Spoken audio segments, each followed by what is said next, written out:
सभी को हार्दिक अभिनंदन और स्वागत। मैं doctor Mahesh Kulhari, Swami Vivekananda competition centre online class में आप सभी का हार्दिक स्वागत करता हूं। मैं आशा करता हूं कि हमारे द्वारा जो ये ऑनलाइन क्लास से ली जाती है इसका आप भरपूर आनंद ले रहे हो। अगर आपने कल हाई कोर्ट एलडीसी का पेपर देखा होगा तो उसमें आपने तुलना की होगी कि हमारे द्वारा सीमित समय में जो पढ़ाया गया है उसमें अधिक जो प्रश्न है वो आपको देखने को मिलते हैं। तो आपका बहुमूल्य समय नहीं लेते हुए हम पहले प्रश्न की ओर अग्रसर होते हैं। और पहला प्रश्न है कि चाय की करेवा किसकी खेती के लिए प्रसिद्ध है? और हमारे सामने ऑप्शन है चाय, बी आम, सी कॉफी और डी केसर। तो इसका सही उत्तर जो होगा वो केसर की कृषि। करेवा जो है वो केसर की कृषि के लिए पूरे विश्व भर में प्रसिद्ध है। अब देखो, अगर हम बात करें करेवा जो है वो कश्मीर घाटी में जो कांप के जो निक्षेप है, कांप मिट्टी के जो निक्षेप है उसे करेवा कहा जाता है। और ये जो कांप की मिट्टी के निक्षेप है वो प्लीस्टोसीन काल में क्या हुए निर्मित है। दूसरा हम बात करते हैं कि करेवा जो है इसका सबसे पहले नामकरण जो है वो किसने किया। अगर करेवा के नामकरण की अगर हम बात करते हैं तो इसके बारे में सर्वप्रथम जो नामकरण लिया गया था वो लिया था गॉडविन ऑस्टिन द्वारा 1859 में। सबसे पहले जो है वो करेवा शब्द का क्या उच्चारण किया। अब हम बात करते हैं करेवा जो है, इस करेवा के अंदर जो कृषि होती है वो होती है जाफरान की कृषि। यानी जो फूल होता है इस फूल को क्या कहा जाता है? जाफरान कहा जाता है। और इस जाफरान में ये जो फूकेसर होती है इसे क्या कहा जाता है? केसर कहा जाता है। और करेवा जो है वो देखो मुख्य रूप से केसर, और केसर जो है इसे 2020 में जीआई जो टैग है वो प्राप्त हुआ। इसके अलावा ये जो क्षेत्र है ये बादाम की कृषि, ये जो क्षेत्र है ये अखरोट की कृषि, और ये जो करेवा है ये सेब के बागानों के लिए पूरे भारत भर में क्या है? प्रसिद्ध। दूसरी अगर हम बात करें चाय, अगर चाय की बात करें भारत में सर्वाधिक जो चाय है वो असम राज्य में होती है।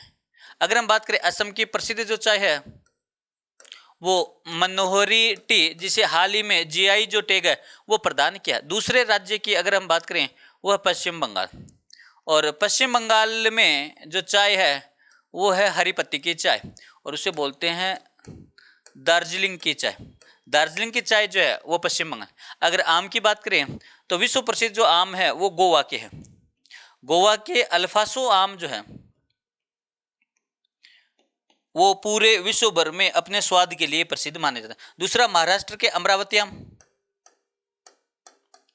अमरावती जो आम है वो पूरे भारत में प्रसिद्ध है। कॉफी, अगर हम बात करें कॉफी जो है वो भारत में मुख्य रूप से कर्नाटक राज्य में। अगर विश्व स्तर पर कॉफी की बात करें तो ब्राजील, और ब्राजील में जो कॉफी के बागान है उसे फेजंडे के नाम से क्या क्या संबोधित करते हैं। और सेंटोस जो बंदरगाह है, सेंटोस बंदरगाह ब्राजील का, उसे कॉफी बंदरगाह की उपमा दी जाती। तो मुख्य रूप से जो हमें याद रखना है वो ये बातें याद रखनी। दूसरे हम बात करते हैं उत्तरी अटलांटिक संधि संगठन नाटो की स्थापना कब हुई थी? और हमारे सामने ऑप्शन है 1955, बी है 1947, सी है 1948 और डी है 1949। अगर आप बात करें कि नाटो जो है वो हाल फिलहाल में चर्चा का विषय, और आपको पता है कि रूस ने यूक्रेन पर जो हमला किया था उसका मूल कारण जो है वो नाटो ही है। यूक्रेन जो था वो नाटो का सदस्य बनना चाहता था और रूस जो था वो इसे करने से रोकना चाहता था, और इसी का प्रतिफल है कि पूरा विश्व जो है वो अभी जो है वो इस युद्ध की भयंकर स्थिति से गुजरा। आप देखो महंगाई दर जो है वो निरंतर बढ़ रही है। तो हमारे सामने प्रश्न है इसका सही जो उत्तर होगा वो क्या होगा? तो हम कहेंगे 1949। 1949 में नॉर्थ अटलांटिक जो संगठन है या इसे बोलते हैं उत्तरी अटलांटिक संधि संगठन नाटो की स्थापना हुई। और नाटो की स्थापना में मुख्य रूप से जो योगदान है वो यूएसए संयुक्त राज्य अमेरिका, कनाडा और पश्चिमी यूरोपीय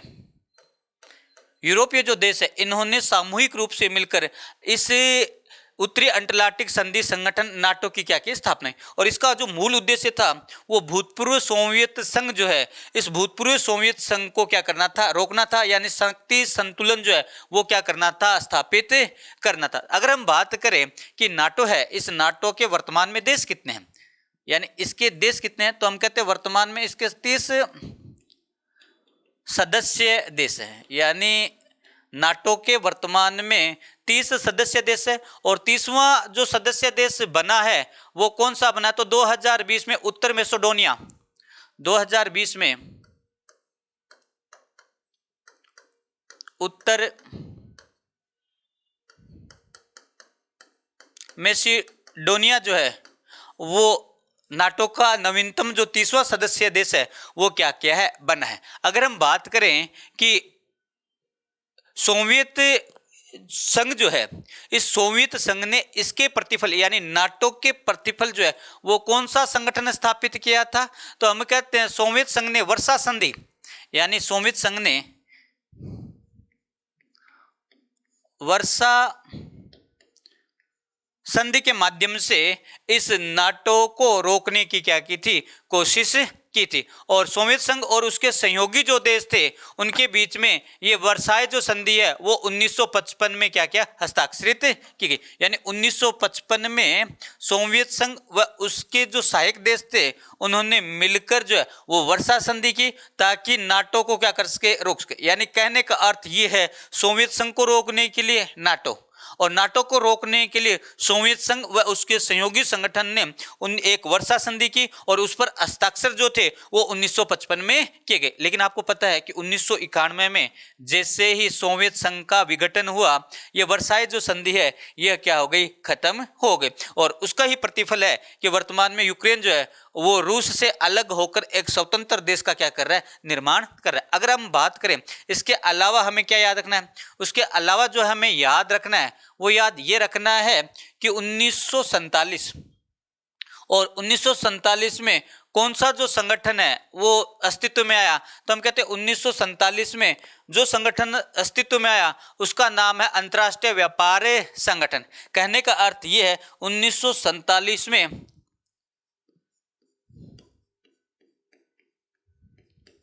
अंतर्राष्ट्रीय व्यापार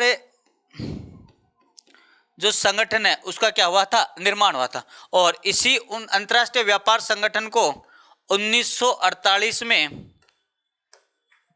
गेट की जो उपमा है वो क्या की गई है, प्रदान की गई है। यानी कहने का अर्थ ये है 1947 में पूरे विश्व में ग्लोबल इंडेक्स को ध्यान में रखते हुए अंतर्राष्ट्रीय व्यापार संगठन का निर्माण किया गया, और उसके बाद में 1948 में अंतर्राष्ट्रीय व्यापार संगठन का नाम परिवर्तित करके क्या कर दिया गया है, गेट कर दिया गया है, GATT, गेट कर दिया गया। तो ये जो है ये हमें मुख्य रूप से क्या करना है, याद रखना है। नेक्स्ट अगर हम प्रश्न की बात करें, चारधाम परियोजना का अध्यक्ष किसे नियुक्त किया गया है, और हमारे सामने में ऑप्शन है रवि चोपड़ा, AK सिकरी, C नातुलापति वेंकट रमणा, और D है सुशील चंद्रा।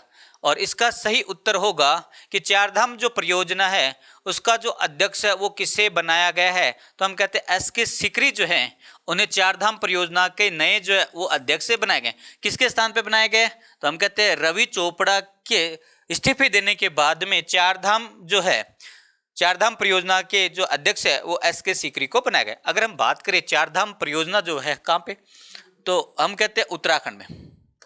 उत्तराखंड में चारधाम परियोजना है, और इसमें मुख्य रूप से जो 4 क्षेत्र है वो है गंगोत्री,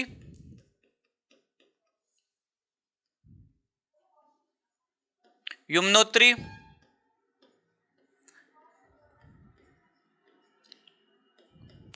केदारनाथ, बद्रीनाथ। ये जो है भारत के मुख्य पूर्ण जो है वो धार्मिक स्थल है जो महादेव शिव से संबंधित है। और ये जो है ये महान हिमालय में जो विश्व की सबसे ऊंची चोटी है महान हिमालय, वहाँ पे क्या है अवस्थित। यानी उत्तराखंड में धार्मिक दृष्टि से गंगोत्री, यमुनोत्री, केदारनाथ, बद्रीनाथ अवस्थित महान हिमालय में, और इनको आपस में जोड़ने की जो परियोजना है उसे क्या कहा जाता है? चार धाम परियोजना कहा जाता है। और चार धाम परियोजना के जो अध्यक्ष हैं वो AK सिकरी को क्या किया गया? बनाया गया। किसके स्थान पर बनाया गया? रवि चोपड़ा के स्थान पर क्या किया गया? बनाया गया। अगर हम बात करें नातुलापति वेंकटरमण, ये भारत के 48वें मुख्य न्यायाधीश हैं।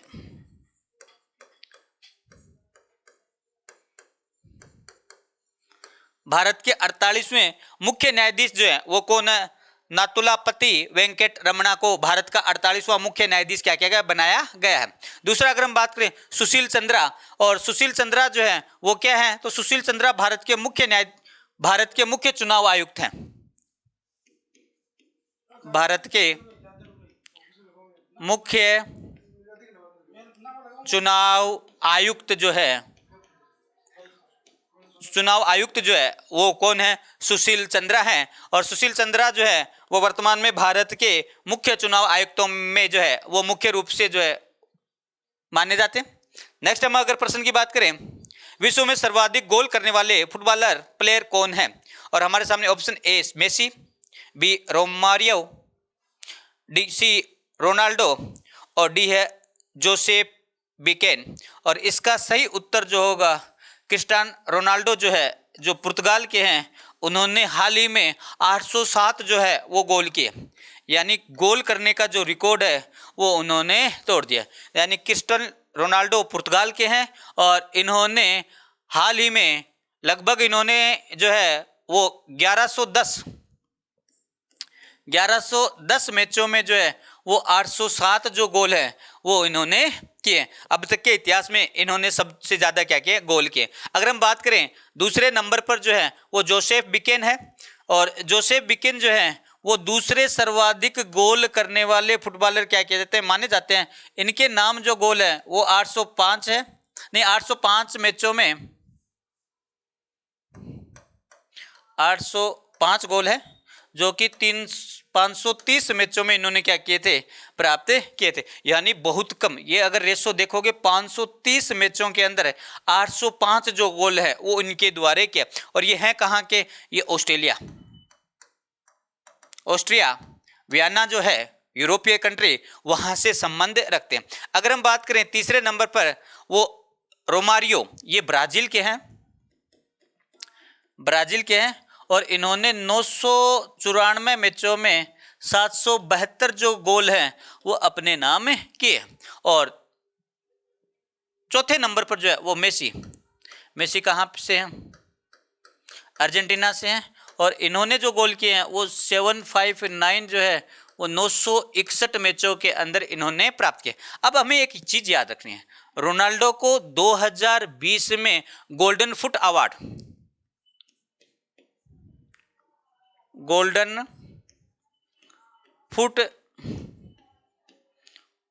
अवार्ड जो है वो 2020 में इन्हें क्या क्या प्रदान। और ये जो गोल्डन फुट अवार्ड जो है वो ऐसे खिलाड़ियों को दिए जाते हैं जिनकी उम्र 28 वर्ष से कम हो और लगातार वो सक्रिय फुटबॉल के अंदर उनका जो योगदान है वो महत्वपूर्ण, और जिंदगी में एक ही बार ये पुरस्कार जो है वो इन्हें दिया जाए। अगर हम बात करें हाल ही में कौन से इन चार ऑप्शन में से कौन से दो ऐसे खिलाड़ी हैं जो वर्तमान में फुटबॉल खेले, तो एक मेसी हैं और एक जो है रोनाल्डो। इसके अलावा ये जो दो खिलाड़ी हैं ये रिटायर हो चुके हैं। तो हमें याद रखना है कि गोल्डन फुट अवार्ड 2020 जो है वो किसे प्रदान किया गया था? तो रोनाल्डो को प्रदान किया गया था। एक बात और, 2022 इस वर्ष जो है 2022 का फीफा वर्ल्ड कप टूर्नामेंट जो है वो कहाँ पे होगा? तो हम कहेंगे दोहा। और दोहा कहाँ पे है? कतर में अवस्थित है। 2022 का फीफा वर्ल्ड कप जो है वो दोहा कतर में आयोजित होगा। तो ये महत्वपूर्ण प्रश्न है जो आपको याद रखना है। नेक्स्ट अगर हम प्रश्न की बात करें, राष्ट्रीय रक्षा विश्वविद्यालय कहाँ स्थापित किया गया है? और हमारे सामने पहला ऑप्शन जो है वो ग्वालियर है, दूसरा जामनगर है, तीसरा गांधीनगर है, और चौथा जो है वो कौन सा है? मेरठ है। अगर हम सही ऑप्शन की बात करेंगे तो ये जो है वो गांधीनगर में स्थापित किया जाएगा। यानी रक्षा विश्वविद्यालय जो है, राष्ट्रीय रक्षा विश्वविद्यालय, वो गुजरात के गांधीनगर में क्या किया जाएगा? स्थापित किया जाएगा। और गांधीनगर जो है वो हमारे जो गृह मंत्री है उनका विधानसभा क्षेत्र है, और गृह मंत्री आप सबको पता है कौन है, हम कहते हैं अमित शाह। अमित शाह का जो विधानसभा क्षेत्र है वहां पे राष्ट्रीय रक्षा विश्वविद्यालय जो है वो क्या किया जाएगा, स्थापित किया जाएगा। और इस राष्ट्रीय रक्षा विश्वविद्यालय का जो प्रमुख ध्येय है वो सेना व पुलिस के मध्य जो है वो संतुलन स्थापित करना। दूसरा, ग्वालियर जो है, ग्वालियर में ड्रोन स्कूल की स्थापना की गई है। भारत का पहला ड्रोन स्कूल जो है वो मध्य प्रदेश के ग्वालियर में क्या किया जाएगा, स्थापित किया जाएगा। अगर हम बात करते हैं जामनगर की, तो जामनगर में भारतीय आयुर्विज्ञान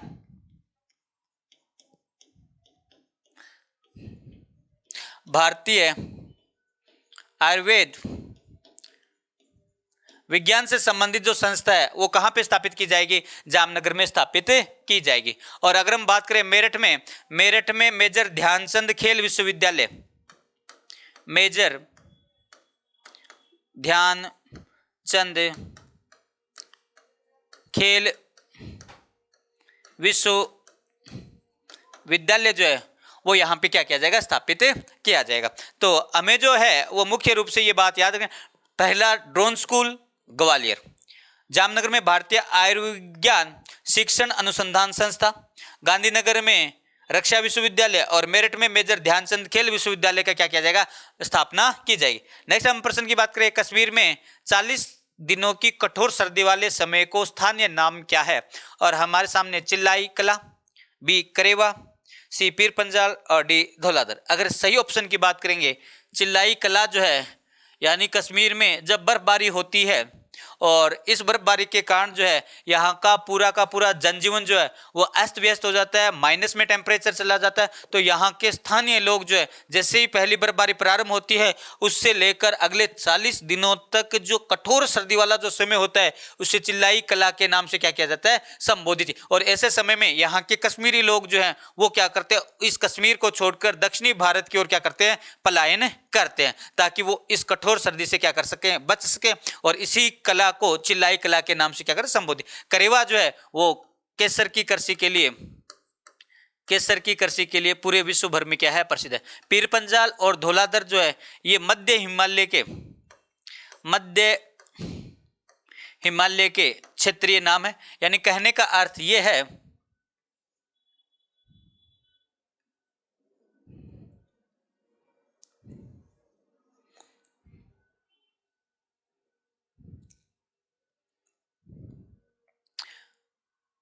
काराकोरम, लद्दाख, जास्कर और कैलाश। उसके बाद में ये जो है ये महान हिमालय के दक्षिण में ये मध्य हिमालय, ये पीर पंजाल, धौलाधर, मसूरी और महाभारत। यानी कहने का अर्थ है जम्मू कश्मीर में मध्य हिमालय को पीर पंजाल कहा जाता है, मध्य हिमालय को हिमाचल प्रदेश में धौलाधर कहा जाता है, उत्तराखंड में इसे मसूरी कहा जाता है, और नेपाल जो है इस नेपाल में इसे महाभारत श्रेणी के नाम से क्या किया जाता है, संबोधित किया जाता है। तो हमें याद रखना है चिल्ला कलाई जो है वो कठोर सर्दी को कहा जाता है। नेक्स्ट, भारत में कुल कितने सैनिक स्कूल हैं? बहुत ही अच्छा प्रश्न है। ऑप्शन ए 26, बी 5, सी 33 और डी 51। अगर हम बात करें भारत में सैनिक स्कूलों की संख्या तो वर्तमान में 33 जो है वो क्या है, सैनिक स्कूल है, जहां पे सैनिक के जो अधिकारी हैं, उनके कर्मचारी हैं, सेवानिवृत्त कर्मचारी हैं, उनके बच्चों को उचित शिक्षा देने के लिए इनकी क्या की गई है, स्थापना की गई है। और हम बात करें कि भारत में सैनिक स्कूल की जो है ये परंपरा जो है वो कब से प्रारंभ की गई थी, तो भारत में एक रक्षा मंत्री थे और उन रक्षा मंत्री का नाम है वीके कृष्ण मेनन।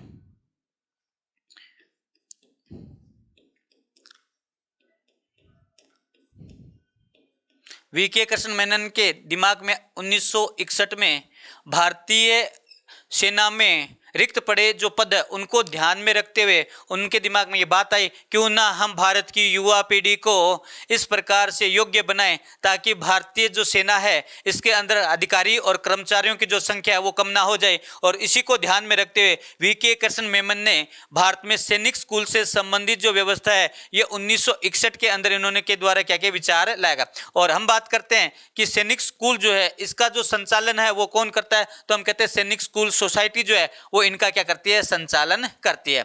और जो संचालन करती है तो उसके अंदर जो है वो मुख्य बात ये याद रखी जाती है कि 63% यानी 67% जो रिजर्वेशन है वो क्षेत्रीय लोगों का, यानी जिस स्थान पर सैनिक स्कूल है वहां पे 67% जो सीटें हैं वो वहां के मूल निवासियों को क्या की जाएगी, प्रदान की जाएगी। और 33% जो सीटें हैं वो भारत के अन्य राज्यों से संबंधित जो लोग हैं उनको जो है वो प्रदान की जाएगी। अगर हम बात करें कि 67% वहां के मूल लोगों की, 33% जो है वो अन्य राज्यों की, और इनमें अगर हम बात करें तो 25% जो सीटें हैं, 25% सीटें जो हैं वो रक्षा कर्मी जो हैं, सेवानिवृत्त और रक्षा कर्मियों के लिए क्या की गई है, सुरक्षित की गई। दूसरी अगर हम बात करें 15% जो है वो अनुसूचित जाति के लिए, अनुसूचित जातियों के लिए, और हम बात करें 7.5% जो है 7.5%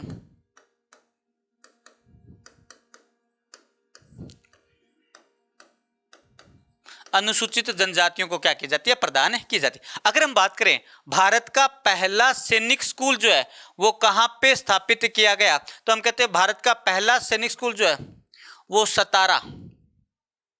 सतारा जो है वो कहां पे, महाराष्ट्र में क्या किया गया था, स्थापित किया गया था। कब किया गया था, तो हम कहते हैं 23 जून 1961, 23 जून 1961 को सतारा महाराष्ट्र में भारत का पहला सैनिक स्कूल स्थापित किया गया।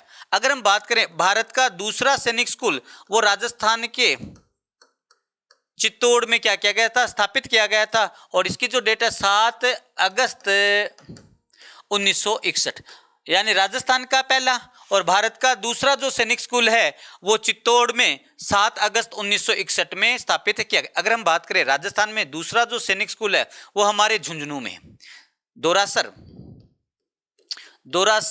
झुंझुनू में राजस्थान का दूसरा जो सैनिक स्कूल है वो 21 अप्रैल 2017